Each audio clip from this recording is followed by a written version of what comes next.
కొన్నిసార్లు తాకట్టు కన్నా అమ్మకమే మేలు కదా. Value gold 9478947778. నమస్తే, కిరణ్ టీవీ లైవ్ ప్రేక్షకులకు స్వాగతం. ప్రస్తుతం మనతో పాటు ఉన్నారు డాక్టర్ దింటకుర్తి మురళీకృష్ణ గారు. నమస్కారం మురళీ. నమస్తే, హరి ఓం శివ. సార్, మనం టెంపుల్స్ గురించి మీరు అనేక వీడియోస్ కూడా చెప్తూ వస్తూ ఉన్నారు. అరుణాచలం అగ్నిలింగం గురించి మాట్లాడాం. అయితే ఇప్పుడు వాయులింగం గురించి, శ్రీకాళహస్తి అంటే తెలియని వాళ్ళు ఉండరు. అయితే అక్కడ మహత్యం ఏంటి సార్? తెలిసే ఉంటుంది కొంతమందికి, కానీ మీ మాటల్లో మాకు ఇంకా వినాలనుంది. అండ్ కాళహస్తికి వెళ్తే గనక మన నవగ్రహ శాంతులు కానీ ఇలాంటివి కానీ మరీ ముఖ్యంగా చేసుకుంటూ ఉంటారు కదా. దాంతో పాటు ఆ లింగం ఒక ప్రాముఖ్యత కూడా తెలియజేయండి సార్. తప్పకుండా. మనకి పంచభూత లింగాలు అంటే ద్వాదశ జ్యోతిర్లింగాలు ఎంత ప్రాముఖ్యత ఉన్నాయో, పంచారామాలు ఇట్లా రకరకాల క్షేత్రాలు ఉన్నాయి కదా. కానీ పంచభూత లింగాలకు ఉన్నంత ప్రాముఖ్యత ఇంకా ఏ లింగాలకి లేదు. ఓకే, మహామహిమాన్వితమైనవి. కంచిలో పృథ్వీలింగం, శ్రీకాళహస్తిలో వాయులింగం, జంబుకేశ్వరంలో జలలింగం, చిదంబరంలో ఆకాశలింగం, అరుణాచలంలో అగ్నిలింగం. పంచభూత లింగాలు. మరి అరుణాచలంలో ఎలా అయితే స్వామి దగ్గరికి వెళ్తే మనకి విపరీతమైన వేడి వస్తుందో చెప్పుకున్నామో, అట్లాగే మరి శ్రీకాళహస్తిలో కూడా స్వామి నుంచి ఉచ్ఛ్వాస నిశ్వాసాలు వినపడతాయి. గాలి, వాయు. ఎస్. ఇక్కడ అసలు ఈ యొక్క క్షేత్రం గురించి ఎంత చెప్పినా తక్కువే. ఓకే, ఒక బ్రిటిష్ మనకి ఏరియాలకి రాజుల్లాగా ఉండేవాళ్ళు కదా అప్పట్లో. బ్రిటిష్ ఆఫీసర్ ఉన్నాడు, ఏదో వీళ్ళు చెప్తున్నారు ఇదంతా కాదని చెప్పి మొత్తం గుడి మొత్తం మూయించేశాడు. మూయించేసి ఒక దీపం పెట్టాడు లోపల. పెట్టి టోటల్ కంప్లీట్గా సీల్ చేశాడు గుడి. అంటే లోపలికి వాయువు అనేది జ్వరపడకుండా పెట్టేశాడు. పెట్టేసిన తర్వాత ఒక వారం 10 రోజుల తర్వాత ఓపెన్ చేశారు. ఓపెన్ చేసినా కానీ దీపం చక్కగా వెలుగుతుందంట. వాయువు లేకపోతే ఎలా వెలుగుద్ది? అప్పుడు ఆయనకి అర్థమైంది, రియల్. ఇలాంటి క్షేత్రాలు మనకి ఎన్నో ఉన్నాయి. ఓకే, జైపూర్లో శ్రీకృష్ణుడు వాచ్ పెట్టుకొని ఉంటాడు. అవునా? ఎస్. అక్కడ కూడా ఇలాగే ఒక బ్రిటిష్ అధికారి వచ్చాడు. ఏమైనా మీకు పిచ్చా, వాచ్లు పెడుతున్నారు దేవుడికి అని చెప్పి ఆయన వాచ్ తీసి, ఇది హ్యూమన్ బాడీ టచ్ అయితేనే పనిచేస్తుంది, మీరు పెట్టండి అని చెప్పి పెట్టించాడంట. స్వామికి పెట్టాక కూడా అది చక్కగా తిరుగుతుందంట. అంటే ఇటువంటి క్షేత్రాలు ఎన్ని అద్భుత. అప్పుడు మోకరు వెళ్ళాడు. జైపూర్లో ఆ టెంపుల్ ఉంటుంది. మీకు ఆ ఫోటో కూడా ఇప్పుడు నేను ఇక్కడ పక్కన డిస్ప్లే చేపిస్తాను. సూపర్. ఎంత అద్భుతమైన, అంటే ఇట్లాంటి మహామహిమాన్వితమైన టెంపుల్స్ మన ఈ కర్మభూమిలో, ఈ జ్ఞానభూమిలో, కోకొలలో. అటువంటిదే ఈ శ్రీకాళహస్తి. మరి శ్రీకాళహస్తి, సాలెపురుగు, పాము అండ్ హస్తి అంటే ఏనుగు. ఈ 3 భక్తి ప్రవర్తనలు చూపించినాయి విపరీతంగా. ఓకే, ఉదాహరణ కొట్టుకున్నాయి అన్నీ. చివరికి ఏం చేశాడు స్వామి? ఆ భక్తి మెచ్చుకొని 3టిని ఐక్యం చేసేసుకున్నాడు. స్వామి వారి యొక్క కవచం నవగ్రహాలతో ఉంటుంది. కవచం ఇక్కడ అన్ని క్షేత్రాల్లో అభిషేకం జరుగుతుంది కదా ప్రతిరోజు. ఆయన అభిషేక ప్రియుడు కదా. ఇక్కడ అభిషేకం జరగదు. అర్చకులు లింగాన్ని చేతితో స్పృశించరు. పచ్చ కర్పూరంతో మాత్రమే అభిషేకం జరుగుద్ది ఇక్కడ. ఓకే, ప్రతిరోజు పచ్చ కర్పూరంతో మాత్రమే అభిషేకం జరుగుద్ది. భక్త కన్నప్ప ఉంది కదా. భక్త కన్నప్ప అంటే సువర్ణముఖి నది పక్కనే మనకి కాళహస్తి క్షేత్రం ఉంటుంది. ఈ కాళహస్తి క్షేత్రం పక్కకి కన్నప్ప కొండ అని ఉంటుంది. ఆ పైన టెంపుల్ కన్నప్ప కొండ. చూడు ఎంత భక్త సులభుడు. కాకపోతే స్వామి అక్కడ భక్తుడేమో కొండపైన ఉన్నాడు, స్వామి ఏమో పాదాల దగ్గర ఉన్నాడు. ఎంత భక్త సులభుడు కాకపోతే ఎట్లా మరి? ఇంకా ఒక అద్భుతం ఇంకా ఏంటి తెలుసా మీకు? భక్త కన్నప్పకి నివేదన చేసిన తర్వాత స్వామివారికి నివేదన చేస్తారు. ఓకే, అసలు అంటే ఎటువంటి ఆచారాలు ఉన్నాయి చూడండి. అంటే స్వామి భక్తుడికి ఇచ్చే ప్రాధాన్యం శ్రీకాళహస్తిలో ఎంత తేటతెల్లమవుతుంది. అంటే మనకి వెంకటేశ్వర స్వామి తిరుమలలో కూడా ఎన్నో ఆచారాలు ఉన్నాయి. మనకి అన్నీ తెలియవు. ఓకే, పొద్దున ఎవరు రావాలి? గొల్ల సన్నిధి. ఆ గొల్లలు వచ్చి మాత్రమే తాళం తీయాలి, వాళ్ళే లేపాలి.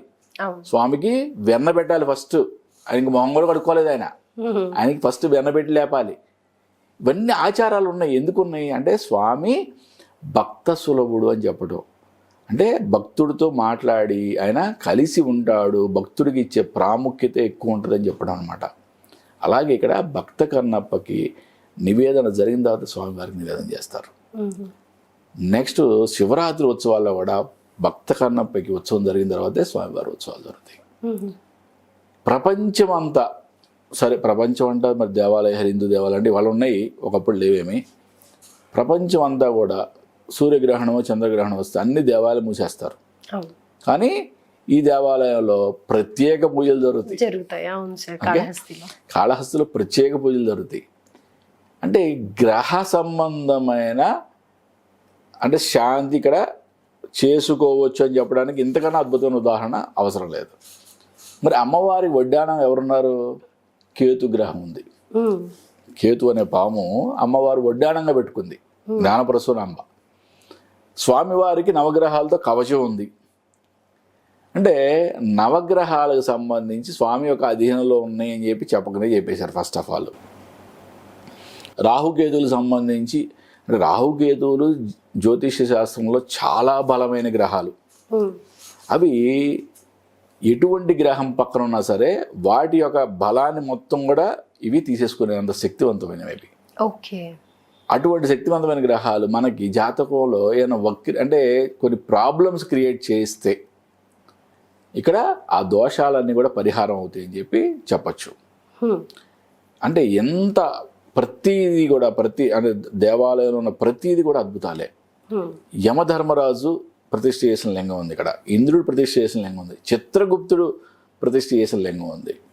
అన్నిటికన్నా ఇంపార్టెంట్గా మనకి అసలు ఆకాశం అనేది లోపల టెంపుల్ ఎక్కడ కనపడదు, కానీ ఒక్క వ్యూ పాయింట్లో మాత్రం ఆకాశం కనిపించేట్లుగా మనకి అక్కడ రాసి ఉంటుంది, మార్కింగ్ ఉంటుంది. అక్కడ మనం నుంచొని నేను చూస్తే స్వామివారి యొక్క శిఖరం కనబడుతుంది, అమ్మవారి దేవాలయం యొక్క శిఖరం కనబడుద్ది, నెక్స్ట్ కన్నప్ప టెంపుల్ యొక్క శిఖరం కనబడుద్ది. ఎంత అంటే ఆర్కిటెక్చర్ కూడా ఎంత అద్భుతం చూడండి. ఏమీ టెక్నాలజీ లేని శ్రీకృష్ణదేవరాయల కాలంలో కట్టిన గోపురాలు కొన్ని, అంటే ఇంకా అంతకన్నా ముందే నిర్మాణం జరిగిందని అంటారు.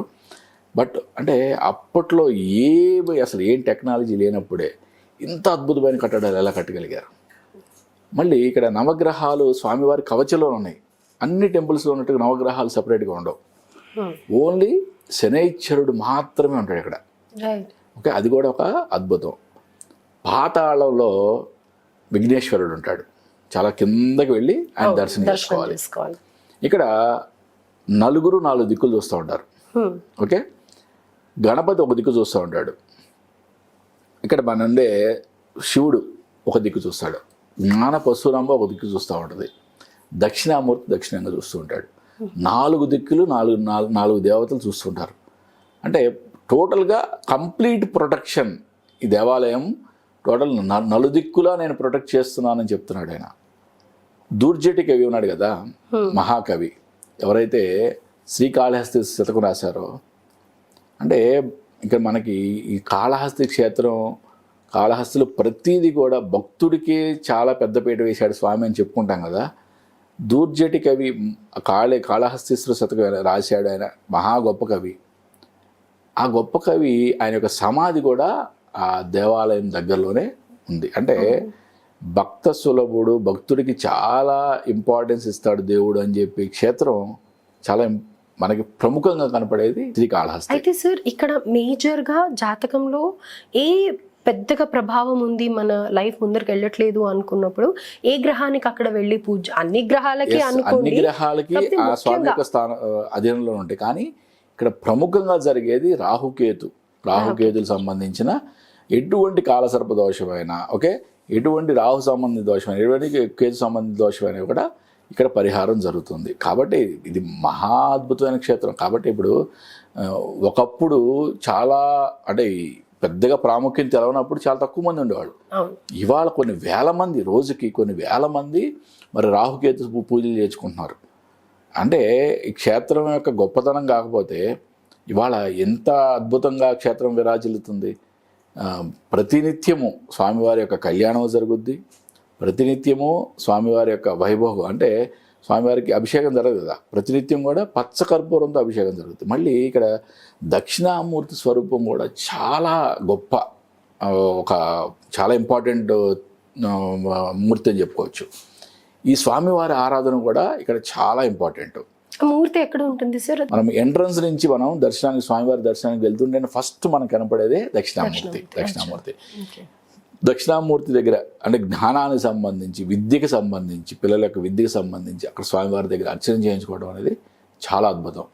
జ్ఞానపరశునాంబ ఆ తల్లి, అంత ఆ తల్లి యొక్క అభిషేకం చూసినా కూడా చాలా అద్భుతంగా ఉంటుంది అనమాట. ఆమె వడ్డానమే కేతువుని పెట్టుకుంది. అవును సార్, దర్శనానికి వెళ్ళినప్పుడు కంపల్సరీగా అమ్మవారి వడ్డానం చూడాలి అని అనేసి. అంటే కేతు అసలు ఆ వడ్డానం చూస్తేనే, అమ్మవారి యొక్క అలంకరణ చూస్తేనే అంట కేతు సంబంధిత దోషాలను తొలగిపోతాయంట. అంటే చెప్పా కదా, చాలా అద్భుతాలు ఉన్నాయి, మనం చెప్పుకుంటుండి తరగవు కాళహస్తిలో.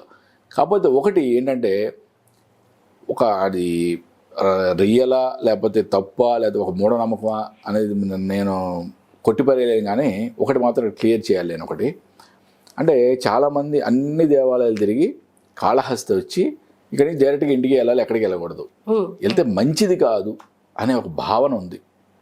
ఓకే, నాకు తెలిసి అని నా జ్ఞానం సహకరించినంత వరకు నేను చెప్పేది ఏంటంటే, మంచిది కాదు అక్కడ.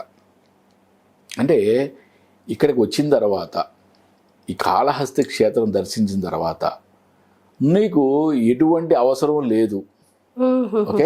ఓకే, మొత్తం నేను తీరుస్తాను అని భగవంతుడు చెప్పాడు అనే భావన మాత్రం, కానీ ఇక్కడి నుంచి ఎక్కడికి వెళ్ళకూడదు అనే భావన కరెక్ట్ కాదని నా భావన.